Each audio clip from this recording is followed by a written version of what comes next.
My father shoved my 10-year-old daughter out of her chair at the Christmas table. "That seat is for my real grandkid. Get out," he shouted. She hit the floor in front of 14 relatives, and no one moved. I didn't scream. I didn't cry. I said 4 words. My mother dropped her wine glass. My father went pale. 3 days later, a certified letter arrived in his mailbox, and his hands wouldn't stop shaking. Before I tell you about how I stopped begging my family for a seat at their dinner table, I read every single one, and it truly means more to me than you know. Now let me take you back to the morning of December 25th. The day everything changed. 5:30 a.m., in a small cottage no bigger than a 2-car garage, tucked behind my parents' house on Oak Ridge Drive in West Hartford, Connecticut. I stood barefoot on cold tile, pouring coffee into the only mug without a chip, while the baseboard heater ticked and groaned like it had personally taken offense to winter in Connecticut. Ivy was still asleep in the next room, 10 years old that winter. Brown hair spread across the pillow, one arm wrapped around a stuffed bear so worn you could see the stitching through its belly. She'd had that bear since the day I brought her home from foster care. She was 3, silent, clutching my index finger like it was the last solid thing in the world. 7 years later, she wasn't silent anymore. She drew constantly, birds, houses, families sitting around dinner tables. She read chapter books 2 grades above her level, and every few weeks, usually right before bed, she'd look up at me and ask the same question. "Mommy, am I really yours forever?" And every time, I gave her the same answer. I had been paying my father $1,300 a month to live in that cottage, transfer the money on the first of each month. No exceptions. I had 72 screenshots on my phone, every payment time-stamped going back 7 years. I kept them because I'm an ER nurse, and it's my habit to always write everything down, carefully and in detail. My father said a lease wasn't necessary. "We're family," he told me. "We don't need paper." I believed him for 7 years. Remember that number. 72 payments. It's going to matter later. Christmas at the Miller house wasn't a celebration. It was a production. My father ran it like a man who'd spent 3 decades managing a bank branch and never learned how to stop managing. Every year, the long oak table was set for 14 to 16 people, the good china. Cloth napkins folded into something architectural. The seating chart was never written down, but it was absolute. Daniel Miller at the head of the table, my mother Susan to his left, my older sister Lauren to his right, with her daughter Chloe seated beside her, close enough for Grandpa to cut her meat, close enough for him to tell everyone how gifted she was. Chloe was 8. She sat with the adults. Ivy and I sat at the far end, near the kitchen door, where the cold draft slipped in and the dishwasher hummed through dinner, every year. And if you're wondering whether that seating was accidental, it wasn't. Nothing my father ever did was. 2 days before Christmas, my mother called. Not to ask what Ivy wanted as a gift, not to see if she'd outgrown last year's dress. She called to say, "Don't let Ivy wear anything too flashy. Lauren just bought Chloe a new dress, and you know how Chloe gets if she's not the center of attention." I pressed my tongue against the back of my teeth. "Sure, Mom," I said. That night, I picked out a simple red sweater for Ivy. She studied herself in the bathroom mirror, smoothed the front with both palms, and asked quietly, "Mommy, can I sit next to Chloe this year at the big table?" I told her I'd try. I should have known then. The seating chart was never about chairs. It was about who counted. And in my father's house, my daughter never had. Christmas Day, 4:17 p.m. The sky had turned the color of wet cement, and a thin snow was falling. The kind that doesn't stick but makes everything feel sealed inside a snow globe. Ivy walked up the driveway holding a rolled sheet of paper with both hands, carried carefully in front of her like a candle in a church procession. She'd been working on it for 2 weeks, a painting on thick watercolor paper titled Our Family Christmas. Everyone was there. Grandpa, Grandma, Aunt Lauren, Chloe, even Great-Grandma Margaret, drawn in her wheelchair. Everyone smiling, everyone sitting at the same table. She wanted to give it to my father before dinner. He met us at the front door. The pine wreath smelled sharp. The porch light turned the falling snow gold. My father looked at Ivy, then past her. "The way you look past a piece of furniture you've stopped noticing?" He gave her a short nod. "No hug, no Merry Christmas, Ivy." Then Chloe ran up behind him, and the man changed. He crouched down, arms wide. "There's my girl, look at that dress. You're a princess." He held her for a full 10 seconds. I counted. Inside, Lauren was arranging place cards on the long oak table. I scanned for Ivy's name. It wasn't there. The main table had 14 settings. Against the back wall, near the kitchen door, someone had unfolded a metal card table, the kind you'd use for poker, and set it with a single plate, one fork, a paper napkin, and one chair. Chloe was 8 and seated with the adults. Ivy was 10. And she was placed alone at a card table behind the kitchen door. I leaned toward my mother in the hallway. "Mom, Ivy can sit at the main table, right? She's 10. Susan didn't look at me. "Don't make this a thing, Hachi." Dinner was halfway finished when it happened. I'd been watching Ivy through the kitchen doorway. She sat quietly at the card table, eating in small bites, her painting still rolled beside her plate because she hadn't found the right moment to give it to my father. She kept glancing toward the main table, at Chloe laughing, at my father carving second helpings of ham onto Chloe's plate while telling a story about her ballet recital. Then Ivy stood up. She picked up her painting, walked to the main table, and slid into the one empty chair. The seat meant for a cousin who hadn't shown. It was next to me. She sat down, unrolled the painting across the tablecloth, and smiled. "I made this for everyone," she said. My father set down his carving knife. The room didn't go quiet. It went vacuum-sealed. 14 forks froze in midair at the exact same moment. My father stood up. He walked around the table, stopped directly in front of my daughter. "That seat is for family," he said. His voice was calm, flat, informational, like he was reading a policy memo. "She is family, Dad," I said. He didn't look at me. He looked down at Ivy. "That seat is for my real grandkid. Get out." His hand closed around the shoulder of Ivy's red sweater. He yanked, not a punch, not a slap, a sharp, deliberate pull, the way you'd drag a dog off a couch. Ivy's body twisted. The chair legs scraped. She slid sideways and hit the hardwood floor with a sound I will hear for the rest of my life. Her painting fell face down beside her. 5 seconds of silence. I counted them the way I count seconds between a crash and a code in the ER. 5 full seconds, 14 adults. No one stood. Susan stared at her plate. Lauren cut another piece of ham. Ivy didn't scream. She looked up at me from the floor, eyes wide, and whispered one word. "Mommy?" I don't remember standing up. I remember the napkin sliding off my lap, the scrape of my chair, and then I was already moving. I didn't shout. I didn't lunge. I crouched down, slid my arms under Ivy, and lifted her. She was shaking. Small, rapid tremors, the kind a child gets when her body understands something her mind hasn't caught up to yet. I held her against my chest, one hand firm on the back of her head. Then I looked at my father. He was still standing. His hand was still half raised, fingers open, like the ghost of Ivy's sweater was still in his grip. I said 4 words. "We are done here." Behind me, something cracked, glass on wood. My mother's wine glass had slipped from her hand and shattered across the table. Red wine spread over the white tablecloth like an ink blot. My father's face went the same color as the snow outside.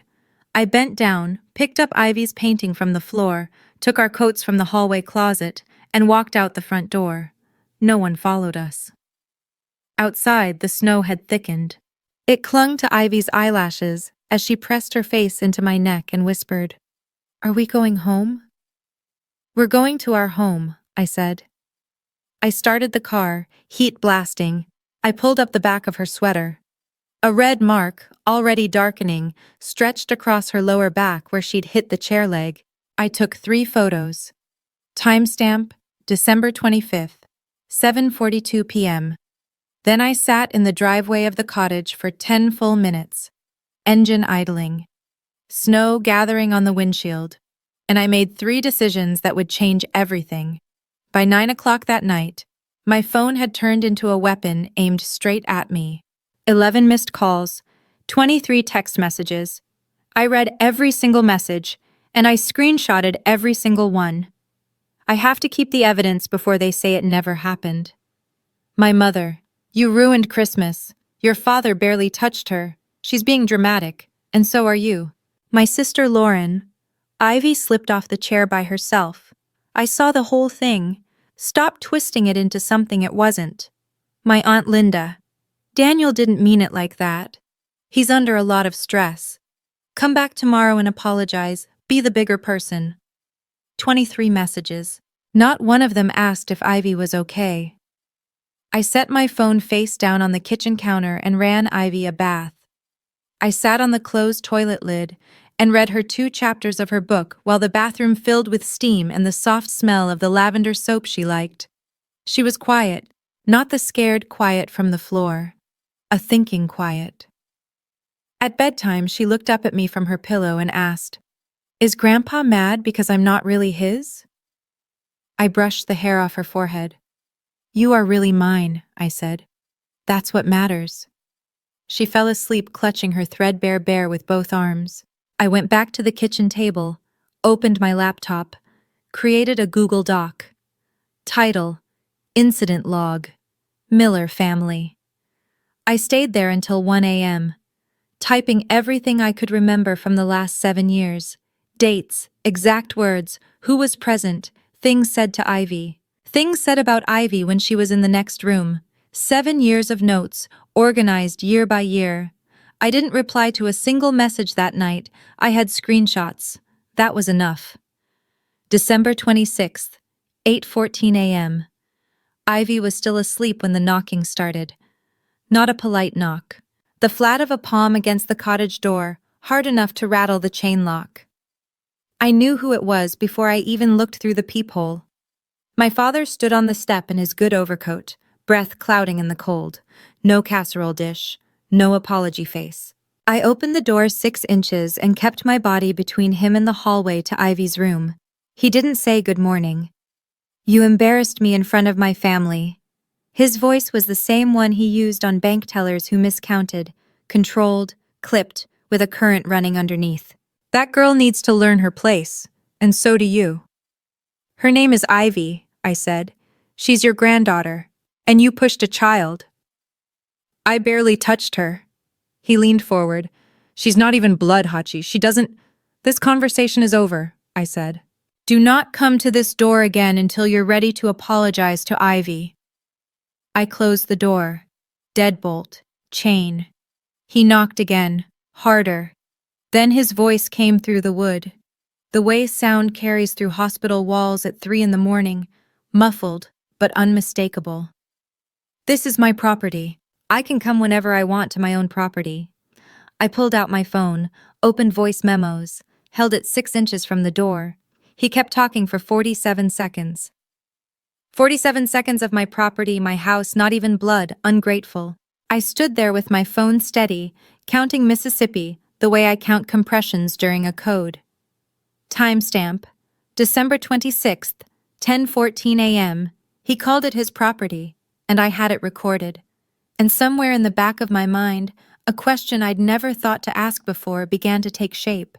Whose property was it? Really? Christmas wasn't the first time. It was just the first time he used his hands.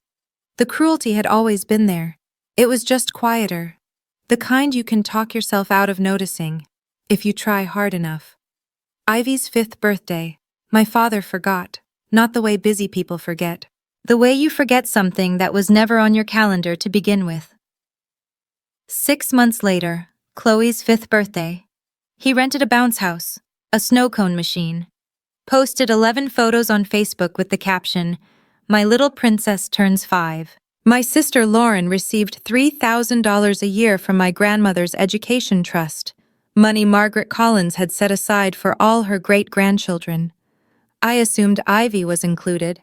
I never checked. That would matter later. When I adopted Ivy, I was 27, single, fresh out of nursing school, $40,000 in student debt, a one-bedroom apartment that smelled like the restaurant downstairs. My family's reaction wasn't what the brochures prepare you for. My father said, "At least marry someone first." Lauren said, "You're going to ruin your life." My mother was quieter, which somehow made it worse. What if she has problems? She meant Ivy. The year Ivy turned 6, my mother said it at Thanksgiving, between the cranberry sauce and the green beans. "Well, she doesn't look like us, does she?" I said nothing. I cut my turkey and said nothing, because I was living in my father's cottage, paying my father's rent. And I was terrified that if I made noise, Ivy would lose the only extended family she had. 7 years, 72 rent payments. I thought I was buying my daughter a place in this family. But you can't buy a seat at a table where you were never welcome. You're just paying for the privilege of being tolerated. And I was so busy paying, I forgot to check who actually owned the house. December 27th. I called Grandma Margaret. She lived at Maple Grove Senior Living, 40 minutes east, in a small room with a quilt on the bed and decades of school photos lining the wall. 82 years old, arthritic hands, a sharp mind. The kind of quiet authority that comes from teaching third graders for 30 years. She never needed to raise her voice. Every child in the room already knew she meant business. I told her everything. The card table, the chair, the floor, the sound. She went silent. Not the silence of confusion. The silence of a woman counting to 10. So the words come out precise. "He pushed Ivy onto the floor?" "Yes, ma'am." Another silence. 10 seconds. I counted. Then she asked, "Hachi, are you and Ivy still living in the cottage behind the house?" "Yes." "And who told you that house belongs to your father?" My stomach dropped. Everyone says it's his. He inherited it, didn't he?" The sound she made wasn't a laugh. It was the ghost of one. "I never transferred the deed, sweetheart," she said. "That house is still mine. Every brick, every shingle, every inch of that cottage your father charges you rent for." She paused. "He's been living in my house for 15 years, and telling everyone it's his." I sat down on the edge of my bed.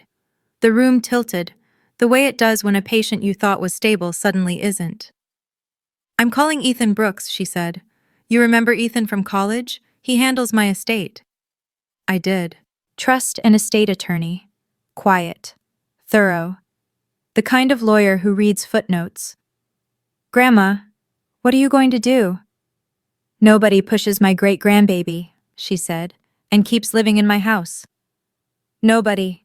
She hung up. And the question that had been forming in my mind since my father's voice came through the door, "Whose property is it really?" had just been answered. Ethan Brooks called me the next morning at 8:15. He didn't waste time on small talk. Lawyers who work for 82-year-old women on a mission don't have time for pleasantries. "I pulled the county land records last night," he said. "The property on Oak Ridge Drive is recorded solely in Margaret Collins' name.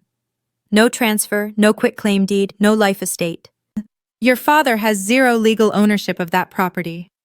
I stared at the wall above my kitchen sink, at a water stain shaped like a comma I'd been meaning to paint over for 3 years. "He's been an occupant," Ethan continued, "essentially a tenant without a lease. And since he represented to you that the cottage was his property and collected rent from you, we have a situation." "What kind of situation?" I asked. "Unjust enrichment. You've been paying rent to someone with no legal right to collect it. 7 years, $1,300 a month. Hachi," he said, "that's $93,600. I set my coffee down. My hand wasn't steady enough to hold it. $93,600. I did the math differently in my head. That money wasn't just a number. It was 7 years of overnight shifts. Holidays I worked so Ivy could still have birthday presents. The double shift I picked up on Thanksgiving because rent was due on the 1st. And my checking account had $800 in it. All of it paid to a man who didn't own a single brick of that house. 10 minutes later, Ethan Brooks emailed me the scanned deed. I opened it on my phone. There it was, filed with the county clerk in neat black type.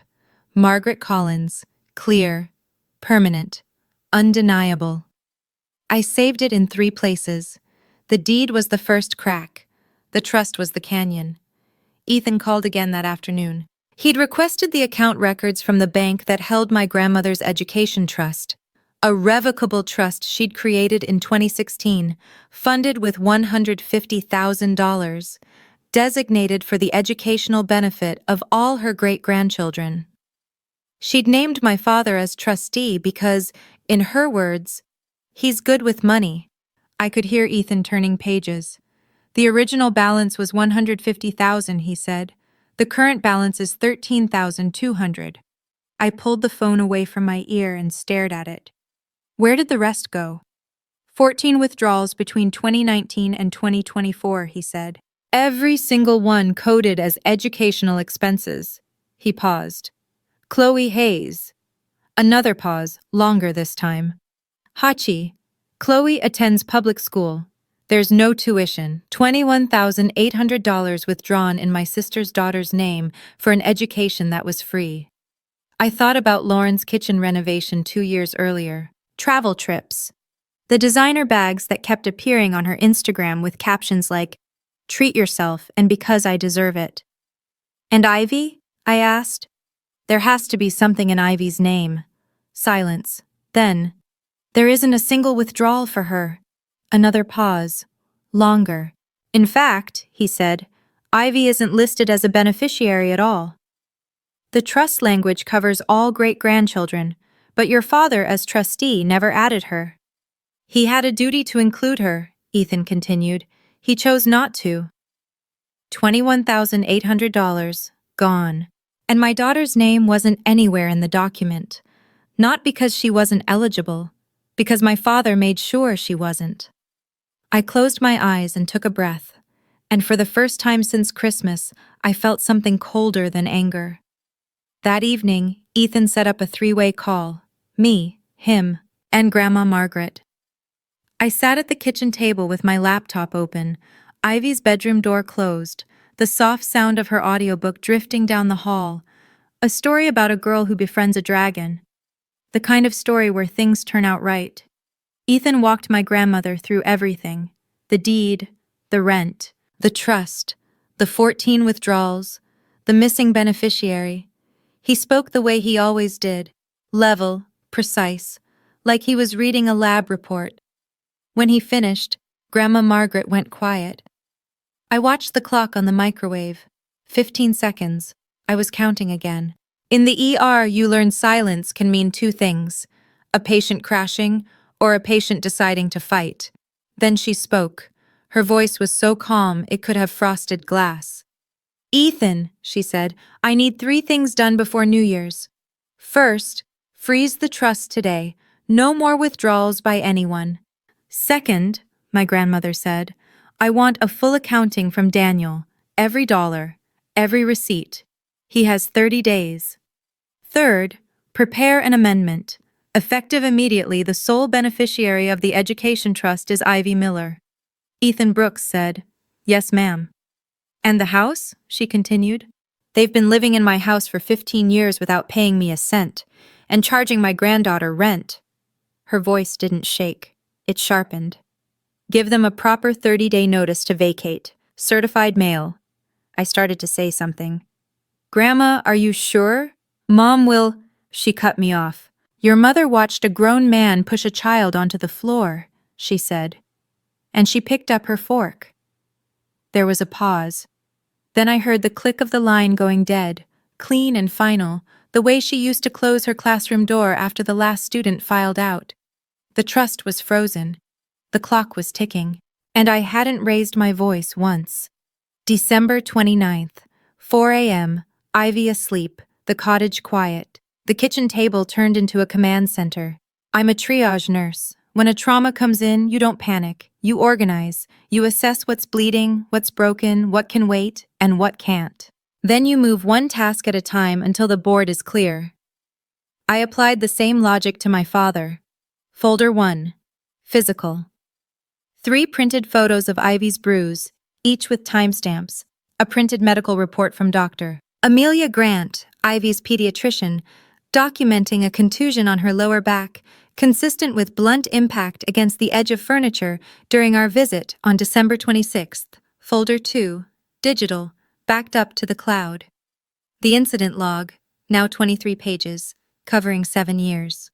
23 screenshots of text messages from Christmas night, each with timestamps and sender names. The 47-second voice memo of my father at the door. 72 Zelle payment confirmations totaling $93,600.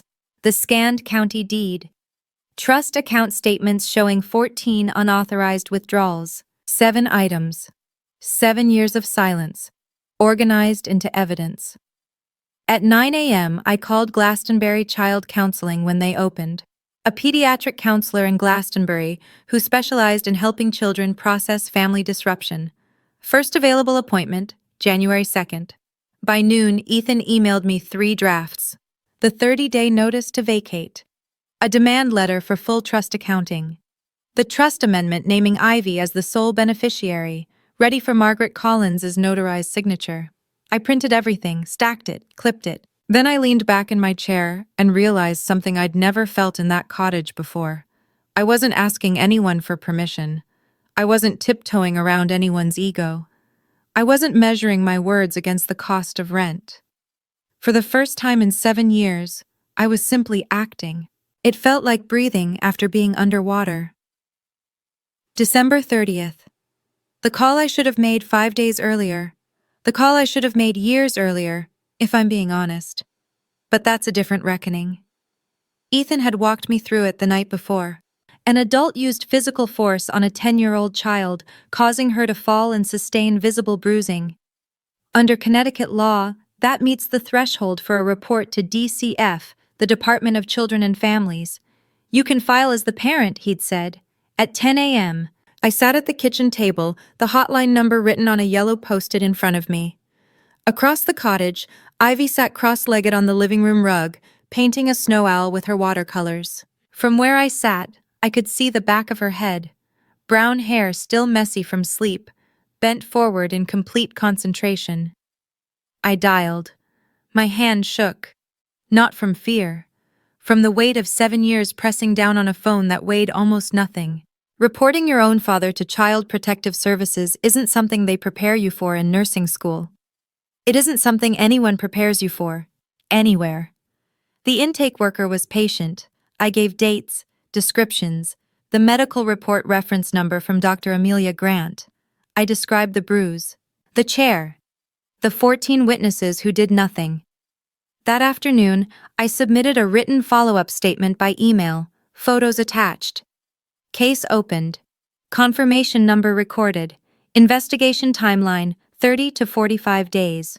A caseworker would contact Daniel Miller for an interview. I set the phone down and looked across the room at Ivy, holding her paintbrush up to the light, checking the color. She didn't know I'd just made that call. She didn't need to. That was my job. To make the calls she couldn't, so she could keep painting snow owls in the safety of a warm room. New Year's Eve. While most of Connecticut was uncorking champagne and waiting for the ball to drop, Ethan Brooks stood at the post office in downtown Hartford, holding a white envelope stamped with words that were about to dismantle my father's entire self-image. Certified mail. Return receipt requested. Inside was a formal 30-day notice to vacate, addressed to Daniel and Susan Miller, for the property on Oak Ridge Drive. The language was clean, almost gentle in its precision. Property owned by Margaret Collins. No lease agreement exists between the parties. Occupants are hereby notified to vacate the premises within 30 days of receipt. A process server delivered a duplicate copy in person that same afternoon. Belt and suspenders. You don't leave room for, I never got it, Ethan had said. That same day, a separate envelope went out. A demand letter to Daniel Miller, in his capacity as trustee of the Collins Family Education Trust, requiring a full accounting of all withdrawals within 30 days. The language referenced breach of fiduciary duty, polite in the way a scalpel is polite, technically civil, functionally devastating. At 3 p.m., Ethan drove to Maple Grove Senior Living. Grandma Margaret signed the trust amendment at the small table in her room, witnessed by Ethan and notarized by a mobile notary. Sole beneficiary. Effective immediately. Ivy Miller. I spent New Year's Eve on the couch with Ivy. We ate popcorn and watched the countdown on TV. She fell asleep with her head in my lap at 11:40 p.m., 20 minutes before midnight. I pulled a blanket over her and listened to the muffled sound of fireworks somewhere down the street. "Is next year going to be better, Mommy?" she asked, already drifting off. I stroked her hair. "Next year is going to be ours." Somewhere across town, a certified letter sat in my father's mailbox, ticking like a clock. January 2nd. Ethan texted me at 10:09 a.m. Return receipt signed. 10:07 a.m. He has it. 13 minutes later, my phone rang. I didn't need to look at the screen. I could feel the vibration pattern, the way you feel a storm system moving in. My father's voice rang out with a tone I had never heard before, cold and menacing.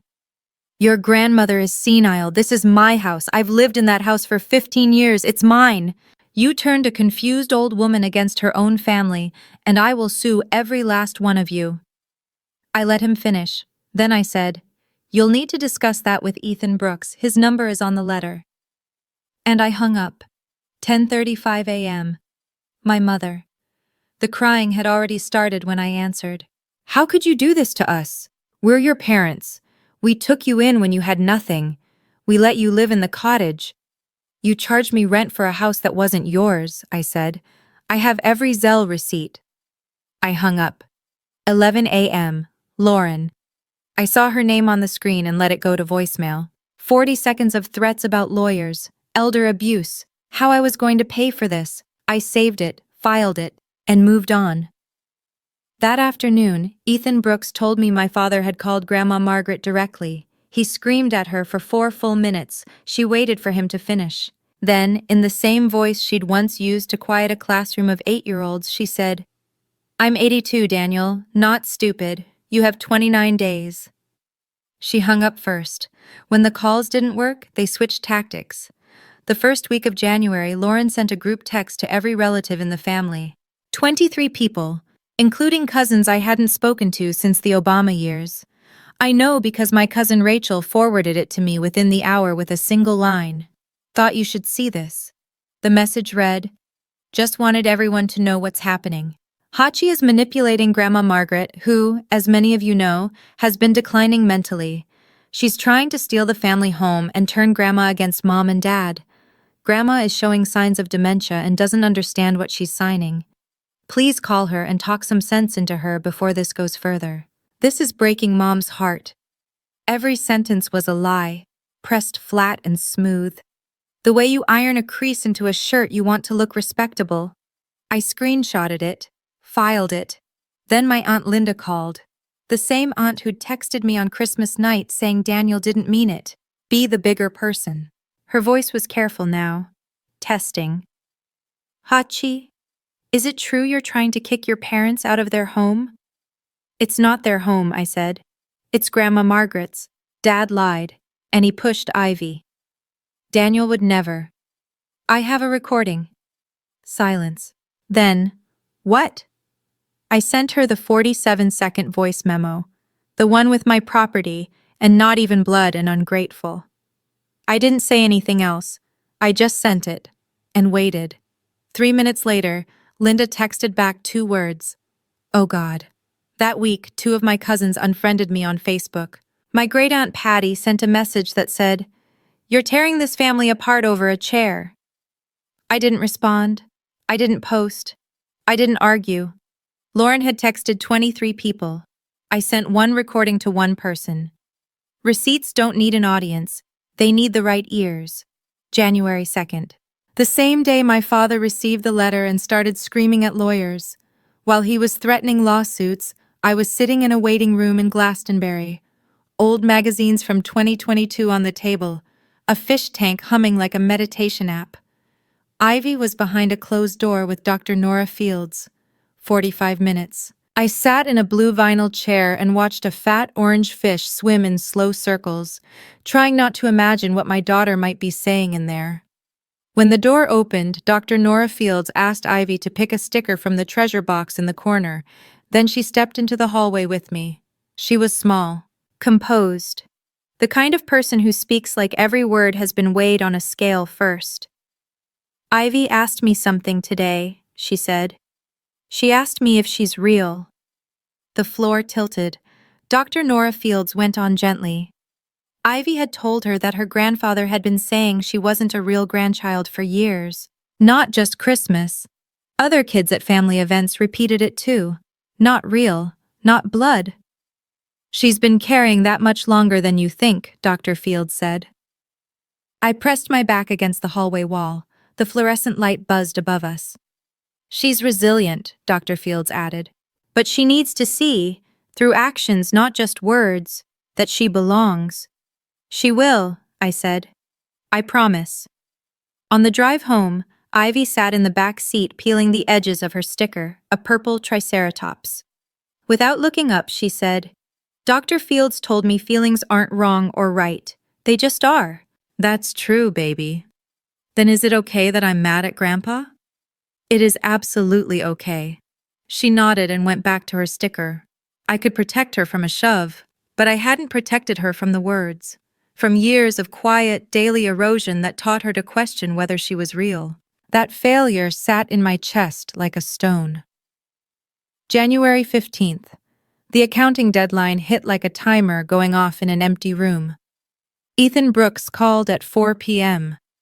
His voice had the particular flatness of a man who expected exactly this. No response from your father. No accounting. No receipts. No communication from his attorney, if he even has one. The 30-day window has closed. I was in the hospital break room, still in scrubs, chewing a granola bar that tasted like pressed sawdust. Outside the window, the parking lot lay under old gray snow. What happens now? I asked. Under Connecticut statute, a trustee who fails to provide an accounting upon demand can be removed by the probate court, Ethan said. I'm filing a petition tomorrow to remove Daniel Miller as trustee of the Collins Family Education Trust, and requesting a court-ordered audit of all disbursements. A court-ordered audit, every withdrawal, every fake educational expense, every dollar that went to Cancun, kitchen granite, designer bags, all of it dragged into the light under oath. One more thing, Ethan said. Lauren retained an attorney. He called me this morning. Off the record, truly off the record, Ethan added. He told me her position is extremely weak. He's advised her to settle. I almost smiled. And the house? I asked. The 30-day notice was served December 31st. They have until January 30th to vacate. If they don't, we file an eviction action. But I don't think it'll come to that. Why? Your father can't afford an eviction on public record. His pride won't let it get there. I glanced at the break room calendar. Someone had drawn a smiley face on the 30th. 15 days. After 15 years of lies, my father had 15 days. January 18th. 3 days before my grandmother's family meeting, and 12 days before the vacate deadline, my mother came to the cottage alone.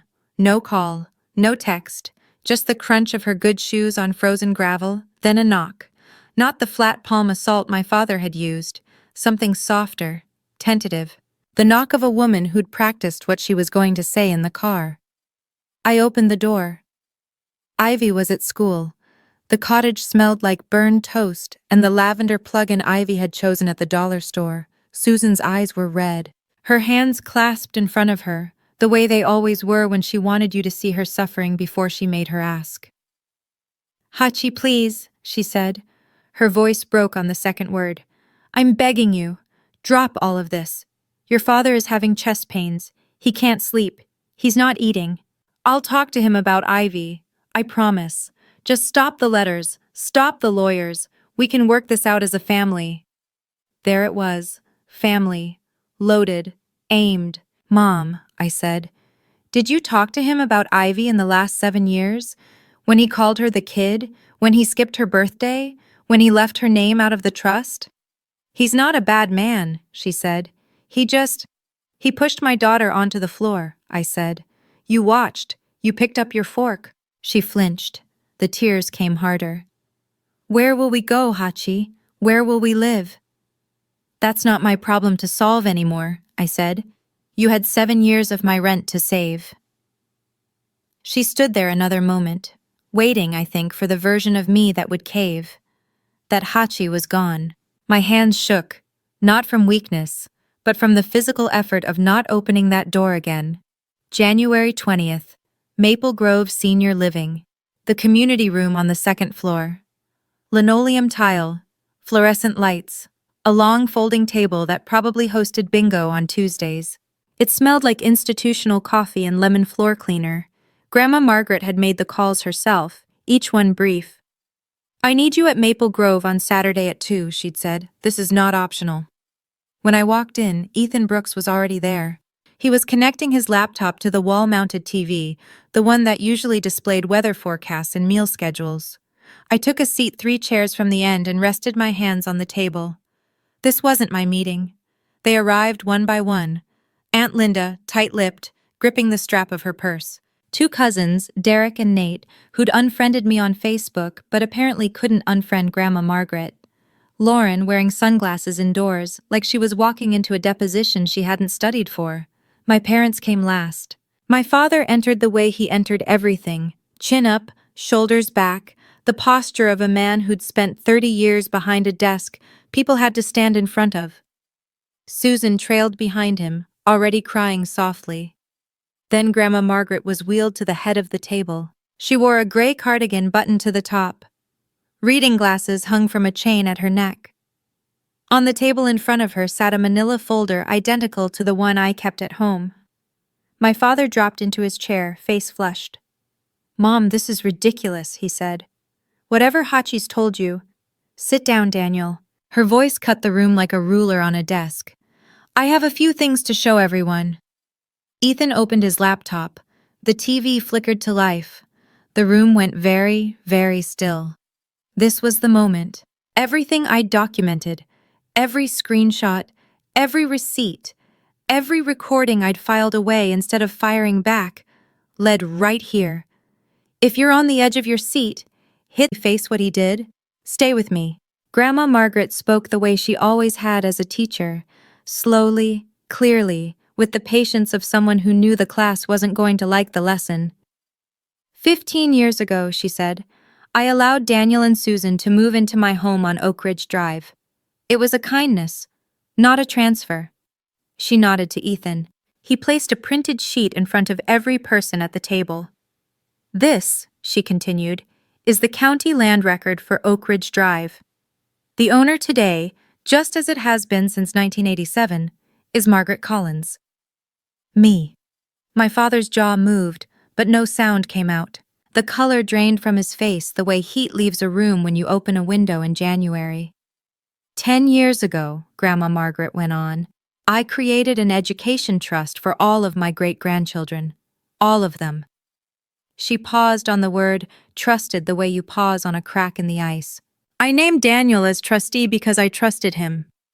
Ethan pressed a key. The TV filled with a bank statement, rows of transactions, dates and amounts neatly highlighted in yellow. These are the withdrawal records from that trust, she said. 14 withdrawals over 5 years. Total, $21,800. Everyone labeled educational expenses. For Chloe Hayes, she turned to Lauren. Lauren's sunglasses were off now. Her face had gone pale, thin and colorless. Chloe attends public school, Grandma Margaret said. There is no tuition. The room made a sound, not a gasp, more like a collective inhale, 6 people understanding the same thing at the same time. Grandma Margaret turned back to the table. Her voice didn't waver. And Ivy Miller, my great-granddaughter, was never added as a beneficiary. Not because she wasn't eligible, she said, but because Daniel, as trustee, decided she wasn't family. She let the word hang there. Family. Like a nail driven straight through the center of the table. My father shot to his feet. The chair screeched across the linoleum. I was going to transfer the deed, he said. I was managing the trust properly. Lauren needed money for Chloe's enrichment, and I made a judgment call as trustee. Grandma Margaret didn't raise her voice. Then show me one tuition receipt, she said. The room held its breath. One invoice, one enrollment letter. One line item that proves $21,800 went to that child's education. Silence. Daniel's mouth opened, then closed again. He looked at Lauren. Lauren stared down at her hands. Mom, she started. Tell her. It was for activities and tutoring and enrichment. Susan said nothing. She stared at her folded hands the same way she'd stared at her plate on Christmas night. Some people have one response to everything. Hers was disappearing. Then Aunt Linda spoke. She'd been sitting at the far end of the table, silent since she arrived. When her voice came out, it was low and shaking. Not with tears, with the kind of anger that comes when you realize you've been lied to and defended the liar. Daniel, she said, you told me Hachi was the problem. You told all of us. You said she was bitter and dramatic and turning Grandma against the family. She lifted the bank statement. This isn't bitterness, she said. This is theft. Derek and Nate stood up without a word and walked out. The door clicked shut behind them. They didn't slam it. They didn't need to. Ethan Brooks spoke next, his voice level, professional, the tone of a court filing read out loud. For the record, he said, Mrs. Collins has amended the Education Trust. The sole beneficiary is now Ivy Miller. He paused. Mrs. Collins has also issued a 30-day notice to vacate the property on Oak Ridge Drive. Another pause. And a petition to remove Daniel Miller as trustee has been filed with the probate court. Daniel sat down slowly, like a man whose legs had stopped reporting for duty. His hands rested on the table, trembling. The room went quiet in the way a room does after something breaks. Grandma Margaret turned to me. Her hand, small, knotted with arthritis, rested near my arm on the table. Do you have anything to say, sweetheart? I hadn't planned to speak. I'd come to listen, to watch, to let paperwork do what paperwork does when people have spent years lying without it. But she asked. So I stood, and the words came out the way they'd been waiting to come out for 7 years. Not loud, not fast, just clear.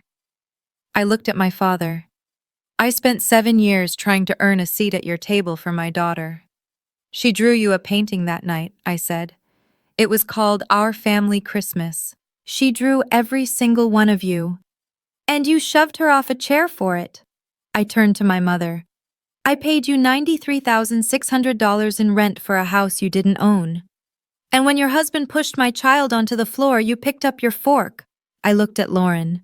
You took $21,800 that was meant for my daughter's education. And then you sent a group text to 23 people saying I was the one stealing. I stopped. Let the silence sit. I'm not asking for an apology, I said. I stopped waiting for one a long time ago. I looked at my father one last time. I don't negotiate with people who push children. Ivy and I are done. I sat down. Under the table, Grandma Margaret's hand found mine. She squeezed once, firm, deliberate. The grip of a woman who had raised 2 generations and wasn't finished yet. No one in that room said a word. The next 10 days moved with the slow, grinding certainty of paperwork doing its job. January 30th, vacate day. Ethan confirmed it by text at 6 p.m. They're out. Neighbor confirmed. Moving truck left at 4.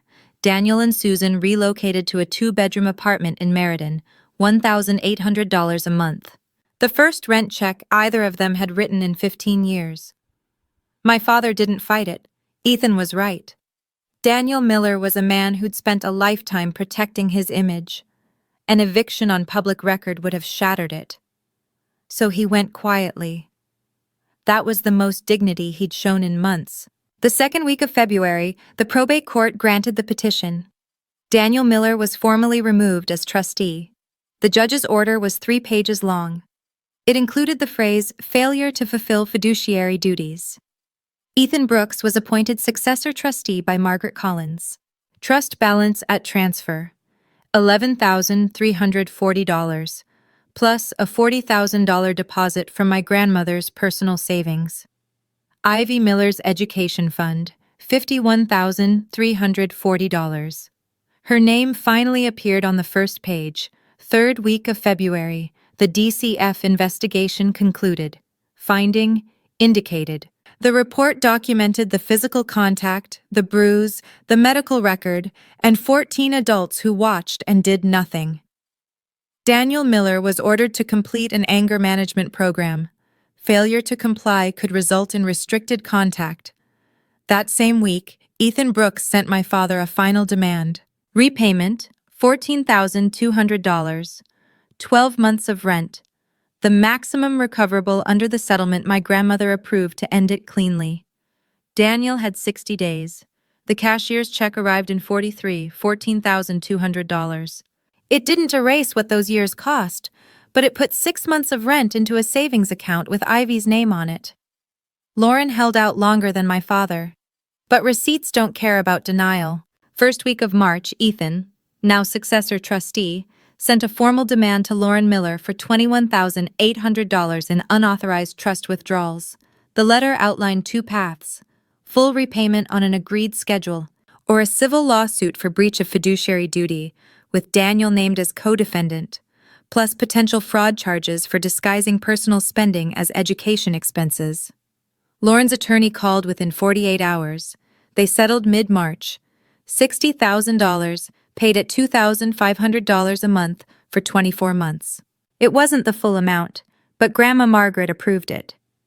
"I want the money back for Ivy," she said. "I don't want a war. Wars destroy what you're trying to protect." Every payment went straight into Ivy's education trust. I later heard Lauren sold her Lexus, canceled the Turks and Caicos trip, and replaced it with a used Honda. Her husband learned the truth when the demand letter arrived. The word Aunt Linda used was blindsided. I didn't feel victorious. I felt tired, clear, relieved, in the way you feel when a bone finally sets after weeks of walking on it wrong. I told Ethan what I'd already told myself. I don't want Lauren to suffer. I want Ivy to have what was always hers. March 14th. Ethan sent a single email on my behalf, one paragraph, addressed to Daniel, Susan, and Lauren. Clean, clinical, final. Please have no direct contact with me or my daughter Ivy. Any necessary communication must go through my attorney. No explanations, no bargaining, no maybe someday. I drew the line and stood behind it. Daniel responded by mail. Not through Ethan. A handwritten letter slipped into the cottage mailbox. 4 lines. "You destroyed this family. I hope you're proud.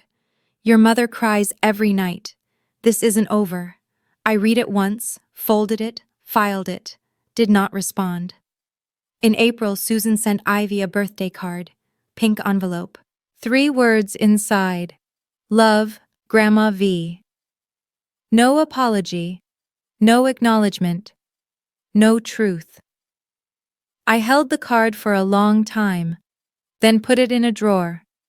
Not forever, just not yet. No contact wasn't punishment.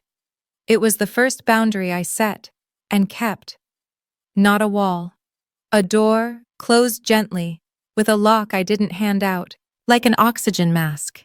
You put yours on first so you can breathe long enough to protect the person beside you. May in Connecticut smells like cut grass and apple blossoms along Oak Ridge Drive. We moved into the main house the first Saturday of the month. Grandma Margaret insisted. "It's your home now," she said. "It always should have been." Ethan finalized the deed transfer, a legal gift from Margaret Collins to Hachi Miller. After 15 years of my father claiming ownership, the house finally belonged to someone who never pretended it was hers. Ivy chose the upstairs bedroom overlooking the backyard. She stood in the doorway, silent. "It's mine," she said. "Yes," I told her. "It is." The first thing she hung on the wall was the painting, our family Christmas, edges worn. One corner creased. She taped it carefully. She still saw Dr. Nora Fields every 2 weeks. One afternoon in late May, she came out of therapy and said, standing in the parking lot. Dr. Field says I don't have to earn belonging. She says I just belong. I cried right there, in daylight, for the first time since Christmas. Grandma Margaret visited every Sunday. They baked, they painted, they read on the porch. Margaret called her my girl. Ivy called her great-grandma Margaret. The Education Trust stood at $51,340, growing by $2,500 each month. Enough for Ivy to choose her future. On weekend evenings, I lay watching Ivy sleep. I listened to my daughter's breathing in her room, in our home, in a life not built on silence. All of it started the moment I finally broke it. Family isn't about giving you a chair, it's about never taking it away. That's our story. If this story left you with a tight chest or a lump in your throat, I want you to hear this clearly.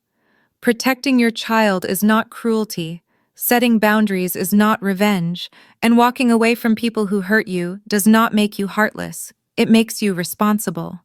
Some families confuse silence with loyalty. They call endurance love and obedience peace. But real peace doesn't require a child to shrink so adults can stay comfortable. Belonging is not something you earn by being quiet. It's something you're entitled to, especially when you're small, vulnerable, and trusting the people who should protect you. If you've ever been told to be the bigger person while someone crossed a line with your child, this is your permission to stop explaining and start choosing safety.